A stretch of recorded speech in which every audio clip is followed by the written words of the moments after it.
NHPC पे same सवाल है, मैं दोनों का एक साथ क्लब करके ले लेता हूँ। एनएचपीसी का पे क्या करना चाहिए सर? 2-3 दिन में अच्छा चला लेकिन अभी थोड़ा रुक सा गया है। एनएचपीसी, संतोष सर आप चेक करो एनएचपीसी। यस डीपी स्टॉक में हमने मोमेंटम देखा था, तो परसों एक इसमें नियर टर्म टॉप बनने की कोशिश की थी, लेकिन अभी भी ऐसे कोई रिवर्सल के साइन नहीं मिले। तो मैं ये कहूंगा जो परसों का लो है 98 रुपीज के आसपास का, उसको स्टॉप लॉस लगा के बने रहिए।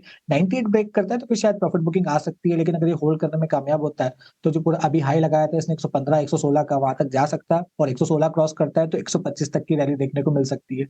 आप चेक कर लो एसजेवीएन, ये आप चेक कर लो।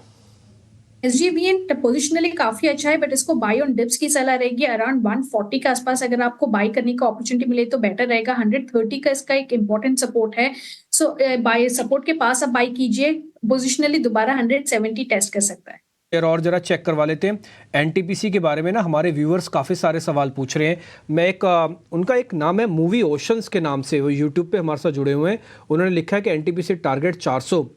मूवी ओशन शायद उनकी कंपनी का नाम या किसी और तरह का नाम हो सकता है, बट नाम बहुत अच्छा है, मूवीज ओशन। एनटीपीसी 400 जा सकता है सर इस साल के अंदर? कुछ सर 400 जा सकता है क्या? डिम्पी, जिस तरीके की मूवमेंट हम सारे ही पीएसयू एंटरप्राइजेस में देख रहे हैं, I mean will it really be a surprise कि अगर ये 400 हो जाए तो? क्योंकि आप देखिए पिछले अप्रैल जून की ही बात करूं तो 160 के आसपास हुआ करता था, मोर देन डबल तो हो ही चुका है वहां से, करेक्ट? तो यहाँ से 400 will not be such a big leap. I think what about 20% और का यहाँ से जंप होगा।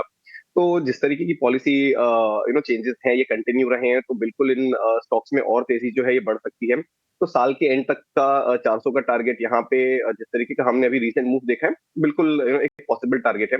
बट ये भी सलाह रहेगी कि चलते चलते रास्ते में प्रॉफिट बुक करते चलें, बिकॉज मान लीजिए कहीं पे भी कोई चेंज इन स्टांस आया तो जो इन्हें प्रॉफिट बुकिंग आएगी ये बहुत शार्प आएगी। तो 400 का टारगेट लेके चलें, बट मेरी सलाह रहेगी कि 300 पौने 300 के आसपास के लिए अच्छा स्टॉप लॉस लेके चलें। अगर स्लिप होते हैं स्टॉक्स तो प्रॉफिट बुक करके निकल जाना एडवाइजेबल रहेगा। एक विजय डायग्नोस्टिक हमने सुबह सुबह आपको नोटिस कराया था और 6% गैप के साथ खोल रहा था, वहीं से हमको डाउट हो गया कि ऐसा क्या हो रहा है कि विजय डायग्नोस्टिक को 6% गैप खोलना पड़ रहा है। कोई तो स्ट्रांग हैंड है जो इसको ओपनिंग की भी वेट नहीं कर रहा। शेयर 12% ऊपर आ गया, 13% ऊपर आ गया। शेयर को पकड़ पकड़ के पकड़ो आप। आपको ना मैं बता रहा हूँ बहुत बढ़िया बढ़िया से ट्रेड आपको मिल जाएंगे। हमारे मेहमान सुपर्ब हैं। अब आप देखो यूको आईओबी दूसरे चैनलों पर भी डिस्कस हो रहा है। अरे सर अब तो लंका लुट गई, अब तो 40% का प्रॉफिट आ चुका है ईटीन और स्वदेश के व्यूअर्स के हाथ में। अब आप दिखाते रहो, कुछ भी करते रहो। दूसरे चैनल्स का क्या है, वो भी कर सकते हैं, उनके पास भी अधिकार है। खैर, विजय डायग्नोस्टिक, संतोष सर एक बार जरा बताना, 12% हो गया, इंट्राडे का प्रॉफिट बुक करें क्या? यस जिन पे इस स्टॉक ने देखा है तो बहुत अच्छा मोमेंटम आज ब्रेकआउट दिया, और वो भी आईपीओ के टाइम पे इसने जो हाई लगाया था, करीबन इसने लगाया था 675 के आसपास का, वो क्रॉस किया और तेजी दिखाई है। तो इंट्राडे ट्रेडर्स के हिसाब से बहुत अच्छा बन चुका है, लेकिन मेरे हिसाब से कोई शॉर्ट टर्म या पोजिशनल ट्रेडर है तो अभी भी होल्ड रखना चाहिए, क्योंकि कोई भी स्टॉक अपने आईपीओ प्राइस के ऊपर निकलता है तो उसमें एक फ्रेश तेजी बनती है। आज मैंने जो एक मॉर्निंग में आइनॉक्स इंडिया में डिस्कस किया था, सुबह सुबह ही ऑलमोस्ट टारगेट अचीव हो गया। सुबह एक समय वो 8% प्लस था, और मेरा दूसरा स्टॉक एसबीआई भी था, वो भी ऑलमोस्ट टारगेट के पास ही है। आज मॉर्निंग के दोनों स्टॉक्स में भी टारगेट होगा, और विजय डायग्नोस्टिक का भी मैं यही बोलूंगा, जिसका थोड़ा सा पोजिशनल नजरिया है, स्टॉक को होल्ड रखिए।